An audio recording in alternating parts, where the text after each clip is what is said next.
A antiga Israel queria que Jesus fizesse algo sensacional para provar que ele era realmente o Filho de Deus.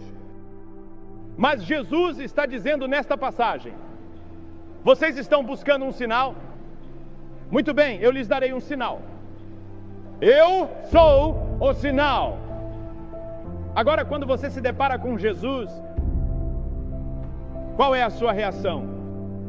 Quando você é confrontado com Jesus Cristo, qual é a sua reação? A reação dos escribas e fariseus foi de hostilidade. Já o povo dos dias de Nínive se humilhou e se arrependeu ao enfrentar e se deparar com Deus. E a pergunta que todos fazemos hoje é esta: o que vocês pensam de Cristo? Quem é Jesus Cristo? Mas a nossa geração ficou obcecada por Jesus. Os jovens estão falando sobre Jesus. Ele é o assunto das conversas hoje, nas universidades, nas escolas, em todos os lugares. Os jovens estão discutindo sobre Jesus Cristo e perguntando: quem é Ele? Quem é esse Jesus? Não podemos escapar dele. Você se lembra daquele dia em que Saulo estava a caminho de Damasco, perseguindo os cristãos, quando de repente uma luz ofuscante apareceu e o fez cair por terra? A primeira pergunta que ele fez foi: quem és tu, Senhor? Essa é a mesma pergunta que a nossa geração de jovens nas universidades está fazendo hoje. Quem és tu, Senhor? Quem é Jesus? Por que não conseguimos escapar dele? Porque ele está em nossa consciência e em nossa mente, a ponto de que nossas peças, nossos poemas e nossas óperas sejam sobre ele. Ele é apenas um herói revolucionário ou algo mais? Ele viveu apenas 33 anos. Ele nunca viajou mais de 100 milhas. Ele nunca teve educação formal. E ainda assim, 2000 anos depois, uma geração inteira continua falando sobre Jesus Cristo. Alguns diziam que ele era um homem louco. Outros disseram que ele era um revolucionário. Ou será que Jesus era alguém que defendia o sistema? E então há também quem diga que ele foi o primeiro hippie, que tinha cabelos longos e andava com seus discípulos em uma comunidade. Mas na verdade nós não sabemos como ele era. Não temos uma imagem de Jesus, e Deus fez isso de propósito, para que não adorássemos uma imagem, porque Deus é espírito e devemos adorá-lo em espírito. E então havia pessoas que diziam que ele era deliberadamente mau, que ele era um homem mau, que ele era um diabo. O que ele realmente foi? Essa é a questão. Jesus Cristo, quem és tu? Quem é Jesus? Não podemos escapar dele. Tentamos fugir, mas lá está ele. Ele continua aparecendo em toda parte. Nossos maiores filósofos escreveram sobre ele. Nossos maiores historiadores escreveram sobre ele. Nossos maiores poemas e peças são sobre ele. Até nossas maiores arquiteturas são sobre ele. Não podemos escapar dele. Bem, sabemos algumas coisas sobre ele. Sabemos que ele era um homem. Jesus era completamente humano. Ele representava a humanidade, pois a Bíblia diz que ele foi identificado e contado entre os transgressores. Sabemos que ele teve fome. Sabemos que ele teve sede. Sabemos que ele se cansou. Sabemos que ele experimentou as alegrias da amizade. Sabemos que ele chorou no túmulo de um ente querido.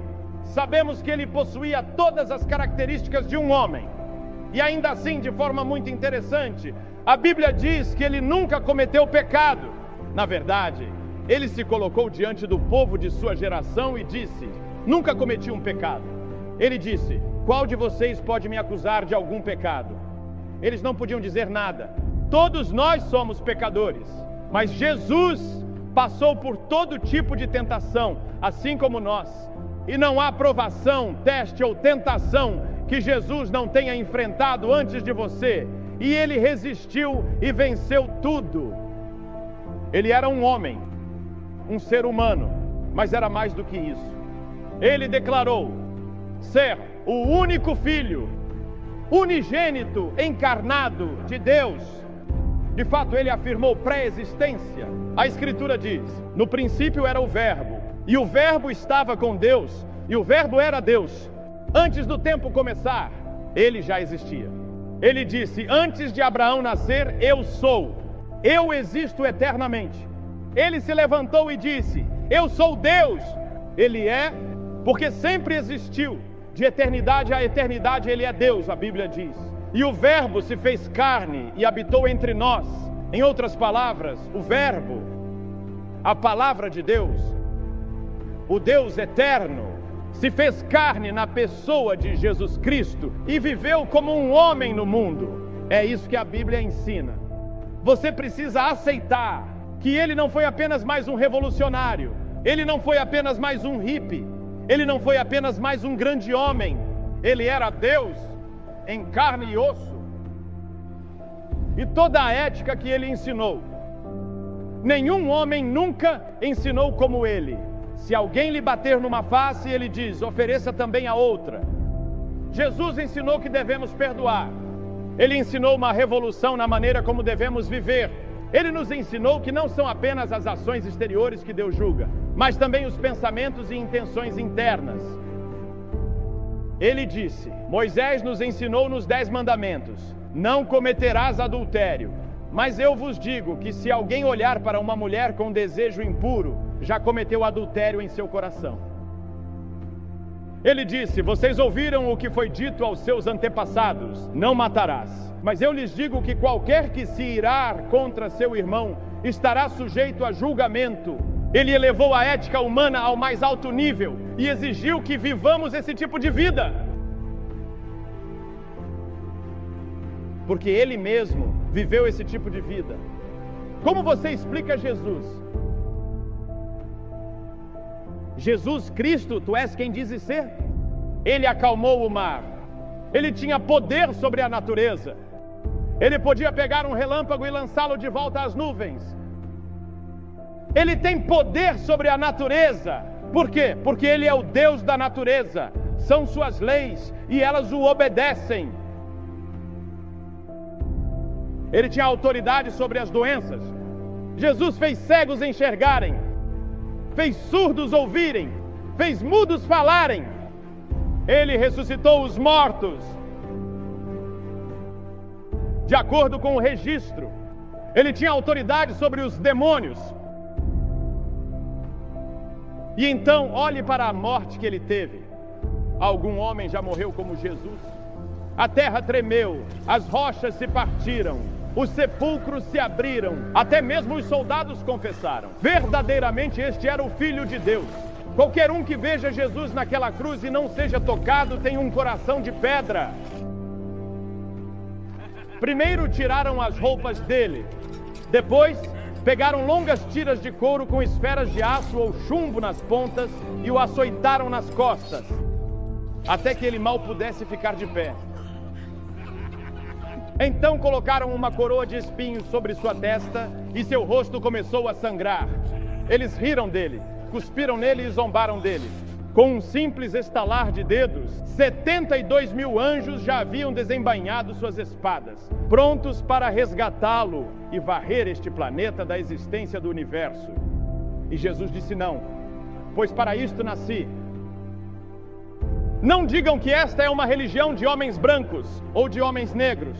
É uma religião mundial. Ele fez isso por todo o mundo. Quando ele morreu naquela cruz e foi pregado nela, pregaram os cravos em suas mãos e nos pés. E sabe o que ele disse? Ele disse: Pai, perdoa-lhes porque não sabem o que estão fazendo. Perdoa-lhes. Foi assim que ele enfrentou a violência de seu tempo. E então na cruz ele disse: meu Deus, por que me abandonaste? Depois inclinou a cabeça e disse: está consumado. O que ele quis dizer com isso? Ele quis dizer que o plano de salvação estava concluído. Agora Deus pode perdoar todos os teus pecados, porque Jesus terminou o plano de Deus para a tua salvação. Porque veja, Deus conhece cada um de vocês pelo nome. Ele tem até os fios de cabelo da tua cabeça contados. Deus olha para você como se fosse a única pessoa em todo o universo. Ele vê você, somente você. E naquela cruz, Jesus teve a capacidade de pensar em você. E Ele te amou o suficiente para permanecer na cruz. Já houve amor maior do que esse? Porque Ele viu que ressuscitaria dos mortos. Ele viu que nas gerações futuras haveria um povo reunido em seu nome, que formaria seu corpo. Ele viu o dia em que reinaremos com Ele em seu reino. Sim, eles o colocaram em um túmulo. E se Ele não tivesse ressuscitado, não haveria evangelho. Jesus Cristo está vivo. E quando foram ao túmulo pela manhã, ouviram a maior notícia que o mundo já conheceu. Ele não está aqui, Ele ressuscitou, Ele está vivo. E o que inspirou os discípulos a pregarem por todo o mundo foi a ressurreição. Eles pregavam em toda parte que Jesus está vivo. E então o que acontece com as pessoas que recebem a Cristo? O que acontece com elas? Tivemos aqui na outra noite um homem que era líder dos Panteras Negras. Ele disse que achava que poderia mudar o mundo através do movimento Panteras Negras, até que conheceu Jesus. E ele disse que Jesus mudou a vida dele e tirou todo o ódio do seu coração. Ele disse: agora acredito que o mundo pode ser transformado, mas acredito que isso pode acontecer pelo poder de Jesus. É isso, Jesus entrando em nossos corações. Quem és tu, Senhor? Jesus Cristo, és tu quem dizes ser? Essa é a pergunta que cada um de vocês terá que responder hoje. Quem é Jesus? Ele era quem dizia ser, Deus em carne e osso? Acredito que as evidências são esmagadoras de que Ele é quem afirma ser o Filho do Deus vivo. Eu não posso prová-lo cientificamente, mas posso prová-lo pelas vidas que Ele transforma a cada dia. Posso prová-lo porque em meu coração não digo acho ou espero, eu digo sei.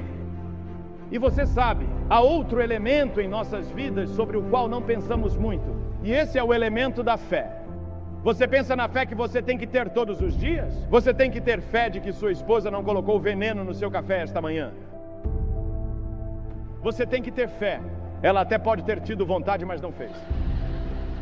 Você tem que ter fé quando vai ao banco, escreve um cheque e o assina, e tem dinheiro na conta. Você tem que ter fé de que o banco vai pagar.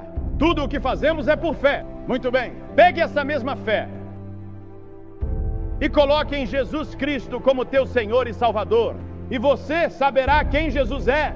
Você o aceita pela fé, Ele entra na tua vida e no teu coração, e então você crerá que Ele é quem afirma ser.